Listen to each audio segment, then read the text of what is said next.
Muito bem, amada Igreja do Senhor, já nos cumprimentamos, já nos saudamos com boa noite, maravilhoso, recíproco, já também saudamos o internauta, o visitante, e agora vamos então prosseguir, depois desses louvores maravilhosos, depois desse combo de glória que aqui foi servido para a amada Igreja do Senhor, vamos dar continuidade a esse culto maravilhoso nesta noite. A temática está posta e é adoração somente a Deus. Adoração somente a Deus. É muito óbvia essa temática, mas ela é interessante porque nos rememora, nos traz a visão tremenda desse ser único, o único de fato a ser adorado, porque ele é o Criador dos céus e da terra. Então, nessa noite, nós vamos estar atentos para mais essa palavra que nos será ministrada agora. Todos nós conhecemos os Salmos 1, verso 1, que eu recito bem curtamente para que nós possamos adentrar a esse assunto glorioso. Os céus proclamam a glória de Deus, e o firmamento anuncia as obras de suas mãos. Deus vivo, como é lindo e maravilhoso servir a esse Senhor tão poderoso, tão farto de bênçãos e de glória, que nos permite reunirmos, congregarmos, desenvolvermos os 5 minutos de oração, termos tido uma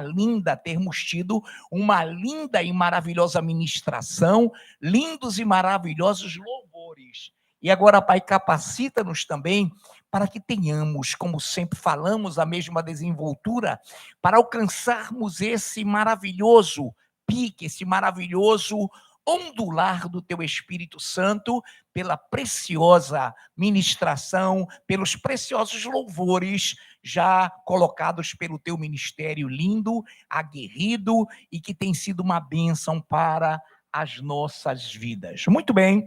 E eu repito, os céus proclamam a glória de Deus, e o firmamento anuncia as obras de suas mãos. Salmos 19:1 é um verdadeiro tratado, é algo inédito, é algo glorioso, e é por isso que nós precisamos sempre trazer à memória isso, essa palavra linda que nos descortina, que nos abre tremendos horizontes na visão bíblica. Os céus proclamam a glória de Deus e o firmamento anuncia as obras de suas mãos. Eu sempre disse, sempre repito, e sempre que for necessário faremos isso, que antes da lei escrita, antes de Deus manifestar-se por Moisés, fazendo e trazendo para nós, para a humanidade, a lei escrita, nós tivemos uma época, uma geração da consciência. Da consciência, onde o ser humano apenas se apercebia, sentia Deus através dos céus, dos espaços siderais, que proclamavam a glória desse Criador, desse verbo, dessa ação de Deus, sem a qual nada do que foi feito se fez. Então os céus proclamam a glória de Deus, e o firmamento anuncia as obras de suas mãos. E lá estava Abrão, sem lei, ainda não era Abraão, o bendito, sem lei, sem nada escrito, mas perceptível, sensibilizado com a consciência de Deus, de que havia um Criador que fizera, que criara todas essas coisas. Os céus proclamam a glória de Deus e o firmamento anuncia as obras de suas mãos. Não era ainda o verbo que criou e já era os espaços siderais, que proclamava a glória, tanto firmamento, como ele ainda não havia se feito Jesus, se feito homem, mas ele já era conhecido pelos céus que proclamavam a glória de um Criador, pelo firmamento que anunciava as obras de suas mãos. Hoje nós sabemos que há um lema, há uma vertente que coloca a natureza, a criação, como se fora o Criador. Uma corrente, uma visão de que a natureza teria capacidade de autocriar-se. Mas não, a natureza sempre dependeu, porque ela foi criada. E o Senhor, o poderoso a criou. Então estava lá Abrão, ainda meio único, aturdido, quando surge-lhe e sai-lhe ao encontro Melquisedeque, levando pão e vinho. Todos nós conhecemos a história, recentemente a pregamos, e ele era sacerdote do Deus Altíssimo, e a lei ainda não fora dada. Então, muito bem, atente bem para isso. Romanos capítulo 2, de 14 a 16. Atente bem.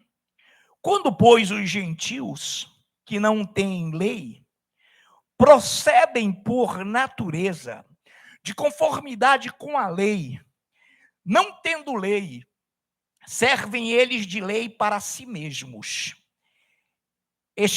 Estes mostram a norma da lei gravada no seu coração, testemunhando-lhes também a consciência e os seus pensamentos.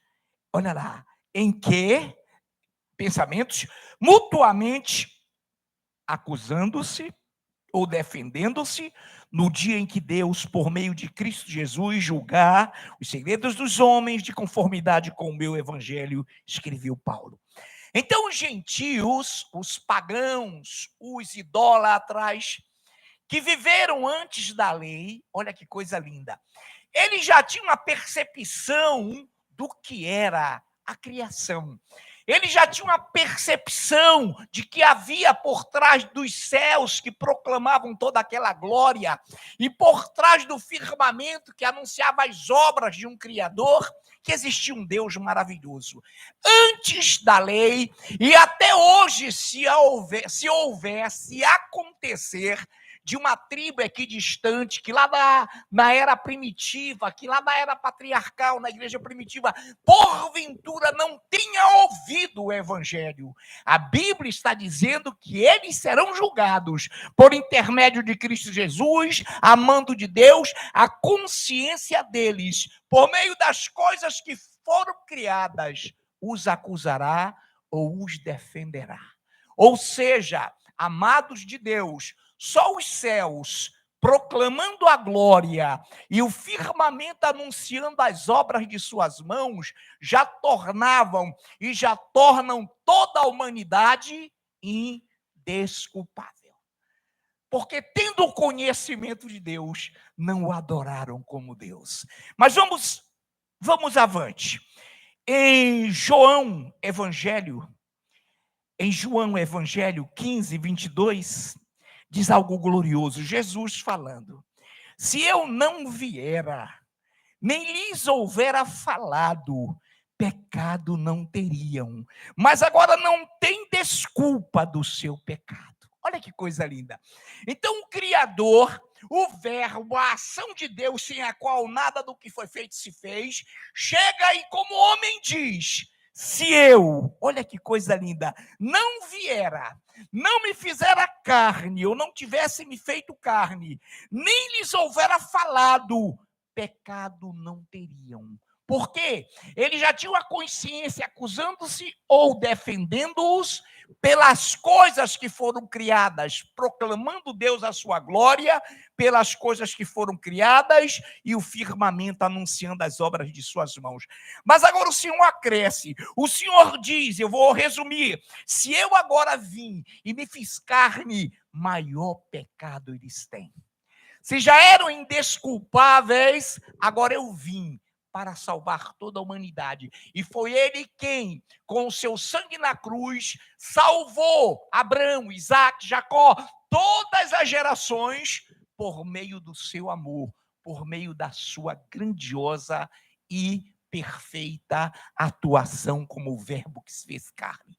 Então ele sabia e viu que ninguém foi salvo pela lei, mas pela consciência de que se curvaram a um Deus mesmo sem vê-lo, mesmo sem contemplá-lo, mas agora a humanidade o via, o contemplava. Quero ir também para algo maravilhoso que se encontra na carta de Paulo aos Romanos, capítulo 1, versículos de 1 a 23, e eu darei um salto para o 25 para que não fujamos do assunto que nos é proposto nesta noite. Qual é o assunto? Adoração somente a Deus. Então diz assim, Romanos, capítulo 1, a partir do 18. A ira de Deus, atente amado, atente internauta, atente visitante. A ira de Deus se revela do céu contra toda a impiedade e perversão dos homens que detêm, que param a verdade pela injustiça.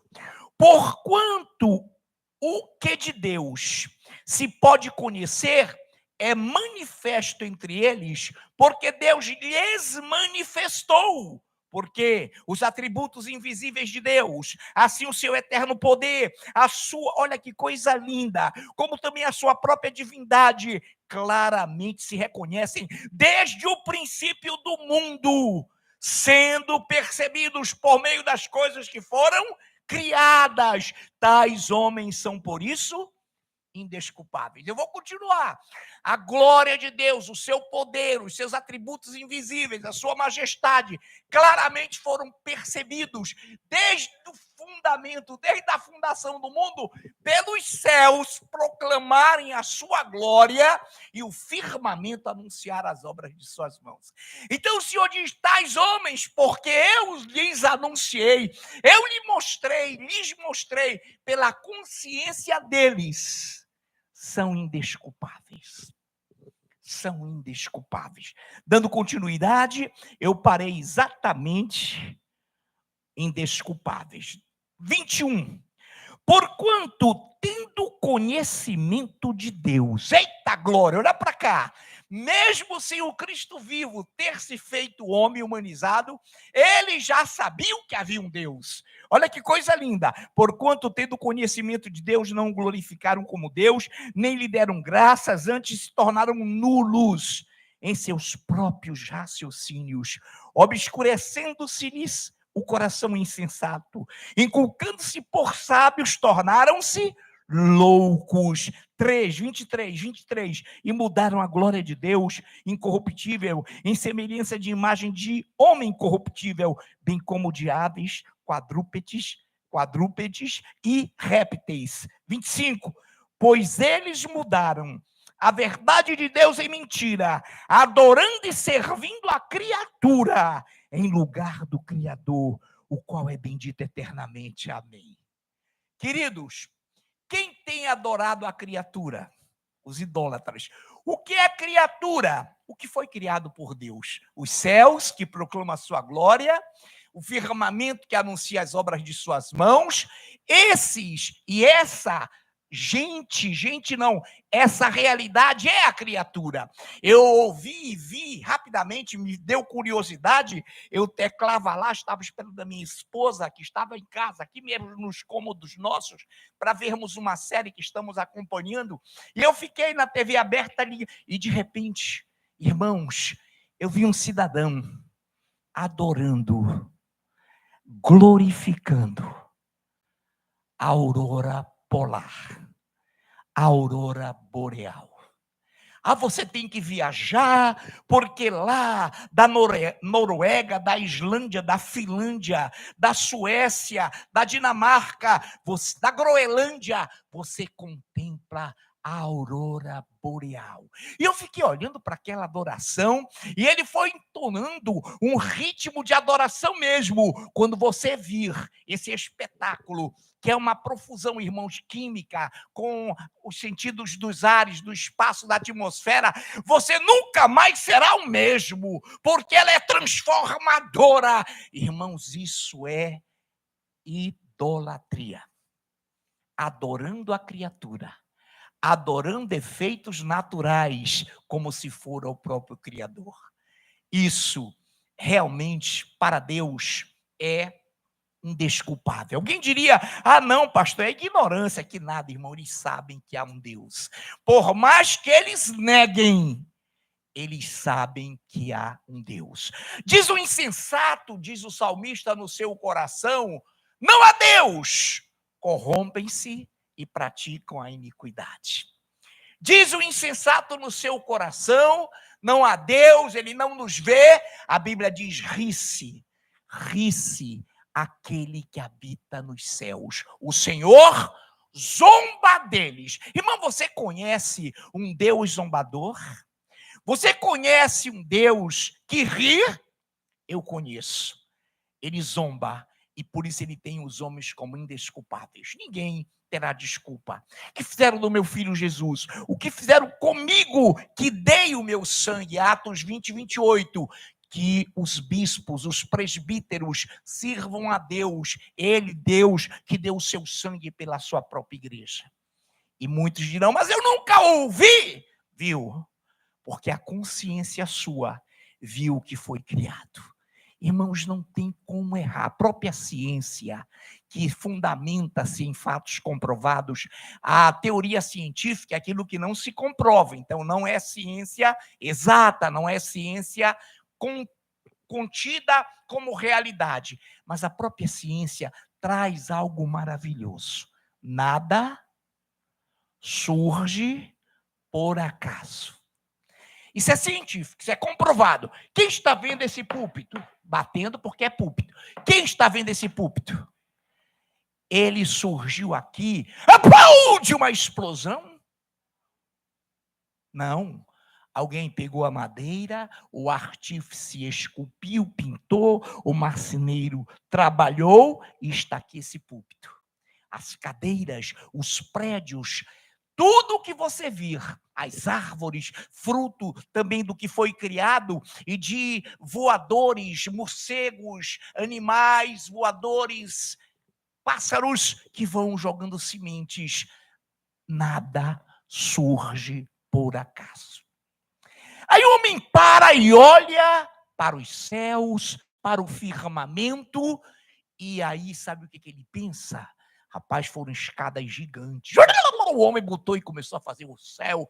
Irmão, nada surge por acaso. Se os céus estão ali, é porque eles proclamam a glória de Deus. Se o firmamento está aí, é porque eles são obras das mãos do Senhor. Há um Criador a quem devemos adorar. Aplaudamos esse Criador.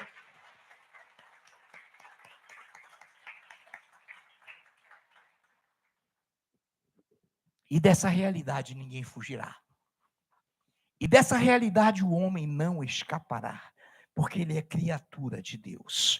Muito bem, nessa noite então, eu vou dando continuidade e nós vamos ao segundo livro dos reis. Eu apenas menciono, caso queiram podem buscar, mas não é preciso, mas fiquem à vontade. Segundo livro dos reis, 17 e 16. Desprezaram todos os mandamentos do Senhor, seu Deus, e fizeram para si imagens de fundição dos bezerros. Fizeram um poste ídolo e adoraram todo o exército do céu e serviram a Baal. Irmãos, a imitação de exércitos dos céus, de estrelas, de tudo que, enfim, foi criado, quando é posto, a criatura é posta no lugar do Criador, é idolatria. Eu quero repetir Romanos 1, 25, pois eles mudaram a verdade de Deus em mentira, adorando e servindo a criatura em lugar do o qual é bendito eternamente. Amém. Quantos aqui podem dizer do fundo do coração que o seu Criador é bendito eternamente? Amém, meus amados? Bendito eternamente. Então o Senhor diz lá no segundo livro dos reis, que eles desprezaram naquela época, já tinha lei, já tinha sacerdócio, os mandamentos do Senhor, seu Deus, e fizeram imagens de fundição dos bezerros, fizeram um poste ídolo e adoraram todo o exército do céu e serviram a Baal. Baal, um deus com D minúsculo, um deus capenga, um deus que gosta de fogos, de folguedos. Baal! E a visão de Baal era que ele era um deus com D minúsculo, olha o olhar de vocês, macho, e que ele engravidava a terra. Esse era o culto a Baal. E por ele engravidar a terra, a agricultura, a produção agrícola, era obra dele. Chuva, sol para irrigar, regar a terra, eram obras dele. Até que um dia Deus, profundamente irado com essa palhaçada, chamou o profeta Elias. Vá lá, Elias, e vamos cerrar a madre, e não vai chover 3 anos e 6 meses. Estou correto? Estou. 3 anos e 6 meses. E lá estavam os adoradores de Baal. Baal, cadê a chuva? Baal, Baal. Entendeu? Você está entendendo o que eu estou fazendo? Isso era real. E aí Elias, enfim, recebe de Deus uma ordem. Reúne todos os profetas e dos postes ídolos, os profetas de Baal, todo, eram 850, 400, 450, e vamos lá, e clama, manda eles clamarem. E lá estava o povo reunido, Baal, Baal, Baal, e o Elias dizia, clamem, porque Baal pode estar viajando, clamem, porque ele pode estar tirando uma soneca, clamem, porque ele pode ser um preguiçoso. Clamem, Baal, Baal, chuva, Baal, a terra não está produzindo, Baal, fome, Baal, Baal. Irmãos estavam roucos, feridos, cortados. E a proposta era, o Deus que responder com fogo, esse é o verdadeiro Deus. Clamaram, e Elias relaxou, e o povo gritando, quando estavam exauridos, exaustos, roucos, não tinha pastilha, não tinha coaco, xarope, nada.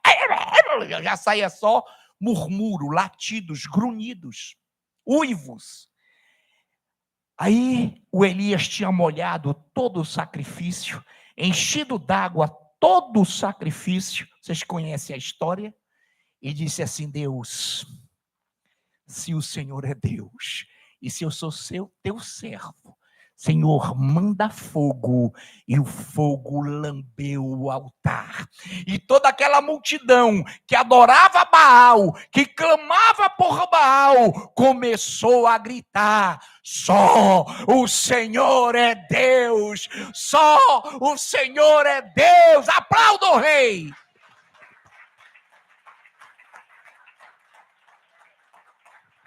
Oh, glória! Nessa noite possamos dizer 3 vezes para envergonhar os alicerces do inferno.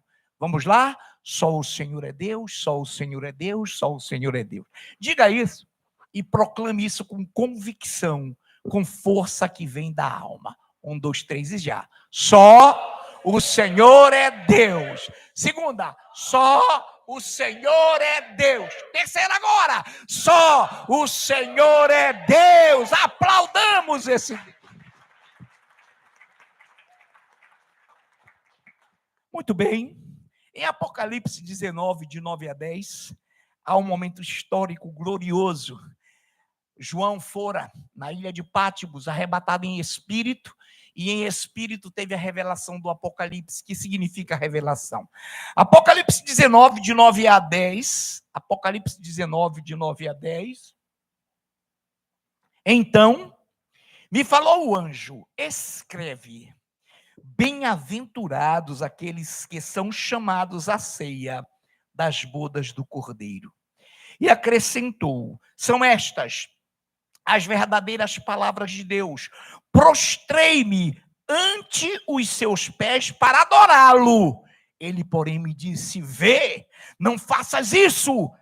Adora a Deus não faça isso. Sou conservo teu, sou servo contigo e junto com os teus irmãos que mantêm o testemunho de Jesus. Adora a Deus, porque o testemunho de Jesus é o Espírito, é a alma, é a essência da profecia. O anjo repreendeu João, que ante tal beleza e tal magnitude quis adorá-lo. Epa, adora a Deus, porque o testemunho de Jesus é o espírito da profecia. E em Mateus 4, estamos em rota de conclusão, em Mateus 4, de 9 a 11, e lhes disse, tudo isto te darei. E lhe disse, tudo isso te darei, se prostrado me adorares. Então Jesus lhe ordenou, retira-te, Satanás, porque está escrito, ao Senhor teu Deus adorarás, e só a ele darás culto. Com isso o deixou o diabo, e eis que vieram anjos, e o serviram. Arreda-te, porque só ao Senhor prestarás culto. O diabo pediu adoração. O diabo disse, olha, tu está com fome, te prostra, me adora, que toda essa glória da terra que me foi dada, eu te darei. E ele repreendeu poderosamente. Agora, amados, vamos lá. Todos nós sabemos, nosso ministro Ed também ontem pregou magnificamente, todos nós sabemos que somos, éramos e sempre seremos incapazes de cumprir a lei escrita. Porque se tropeçarmos num dos mandamentos, seremos réu de todos eles. Então éramos, somos insuficientes para cumprir a lei. Por isso que o Verbo se fez carne para, em nosso lugar, cumprir a lei. Ele foi o único que pôde fazer isso. Por isso, nós somos justificados, não por obras, mas por graça, por divindade. Olha que coisa linda. Mateus 22, e eu fecho, e nós encerraremos. Mateus 22, de 37 a 39.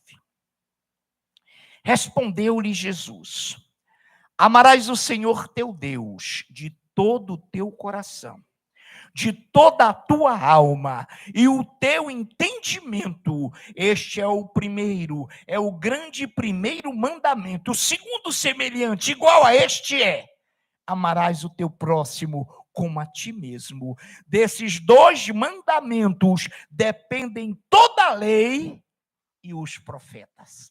Olhem para cá. Nós somos, éramos e continuamos sendo incapazes de cumprir a lei. Mas Jesus veio cumpri-la em nosso lugar. E resumiu toda a lei em 12 mandamentos que nós podemos cumprir. Que nós podemos cumprir por amor, não por força, não por violência, não por hipocrisia, mas podemos cumprir. Qual é? Já temos o Senhor, já cumpriu a lei por nós, cumpriu. Agora ele vai resumir toda a lei em 12 mandamentos. Ama ao Senhor teu Deus, igreja, com todas as tuas forças, com toda a tua alma e de todo o teu entendimento. Aí ele envolve corpo, alma e espírito, e de todo o teu entendimento. E o segundo, igual, tão grande quanto este é, amarás o teu próximo como a ti mesmo. Oh, aleluia! Isso nós podemos fazer. Isso é sine qua non, isso é igual, isso é parelha, isso é arrimo, isso é um referencial. Você pode amar a Deus acima de todas as coisas e ao seu irmão, ao seu próximo, como a você mesmo. Aplaudamos esse Deus. Ó Deus bendito, destes mandamentos dependem toda a lei e os profetas, porque tu vieste para dá-los, para nos dar, porque não são pesados, não são penosos, são fáceis para quem ama cumpri-los. Em nome de Jesus, que agora venha esse magnífico, esse glorioso e lindo ministério de louvor, para que juntamente com eles, vocalistas, instrumentistas, irrompemos em cânticos ao nosso Deus. em nome de Jesus.